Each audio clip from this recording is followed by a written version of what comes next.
Sometimes we get what we ask for. If I look at the early e-sourcing tools that focus primarily on auctions, essentially the procurement function got exactly what it was looking for. After all, at the time, we were really all about just negotiation. That was 50, 60, 70% of what we did. But today, we've expanded our role in lots of cases. It's not just about negotiation, it's about supplier management. It's about better access to information to work with our suppliers. And by that token, sourcing tools have expanded outwards as well. And the negotiation piece is just one small component of a broader sourcing suite. Looking back on the history of sourcing tools, I really see three distinct phases of their evolution.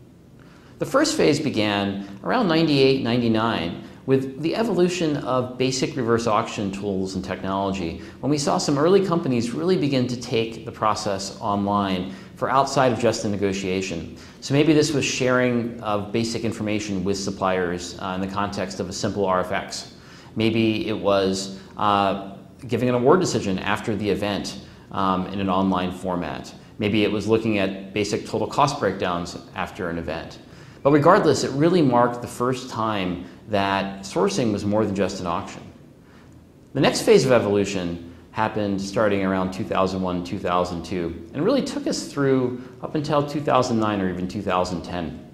It was a long period in really the mounting and ascent of e-sourcing tools, and it really came to categorize their broad seat in most procurement organizations as the core source-to-pay technology. In most companies, you saw organizations invest in sourcing before other types of systems to enable purchasing automation.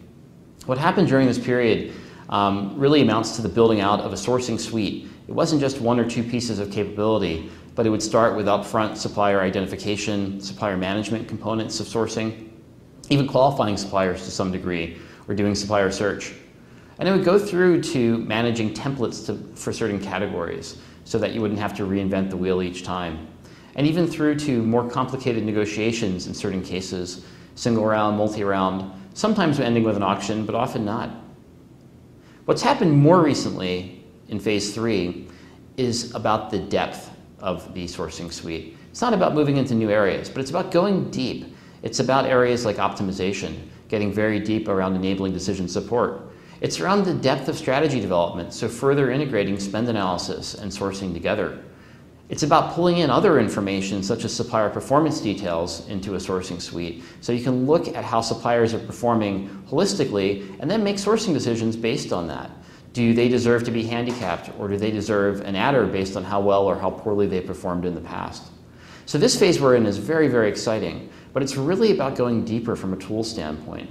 For some organizations, it might be focusing on one particular area or even one category, but for others, it might involve integrating other aspects of the procurement process and even other stakeholders into the decision because of what sourcing tools are now beginning to enable.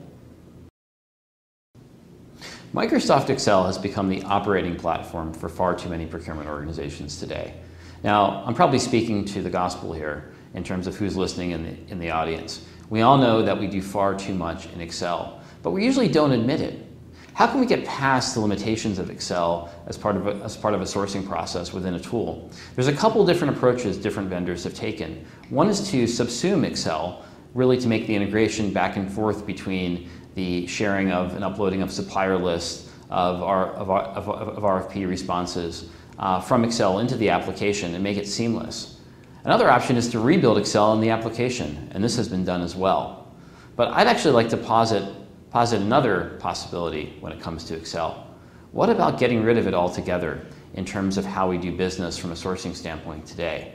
So rather than operate in a spreadsheet mentality, when we need to collect lots of information from suppliers, let's do it in the application as much as possible. Or let's make our suppliers work in Excel and not us. So by the time it touches our system, it's actually contained within the sourcing application. Now this has got huge benefits. I don't know how many folks in the audience have lost track of a master spreadsheet.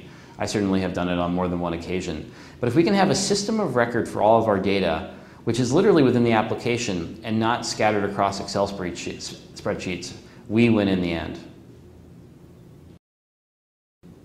If I can leave you with one piece of advice from today's show, it's remember how sourcing tools can support more than just negotiations, more than just supplier management, more than just the gathering of information from suppliers.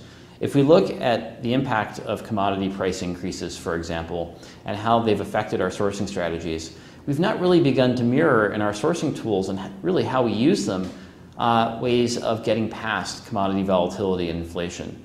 So for example, being able to solicit different bids from suppliers and looking at price premiums based on the assumption of commodity risk or not. So I will leave you with this. Think about how to use sourcing tools in a broader context. Think about them for information discovery so we can create options around commodity markets, which might not go the direction we want in. Sourcing tools should not just be about creating a rote process or negotiating better with our suppliers. They should be a way to turbocharge our efforts of dealing with the macro picture in the world environment and really bringing in economics into sourcing, really bringing in the world outside of our organization into a better process and approach to working with our suppliers and making sure we can save as much, not just on a unit cost level, but a total cost level over time.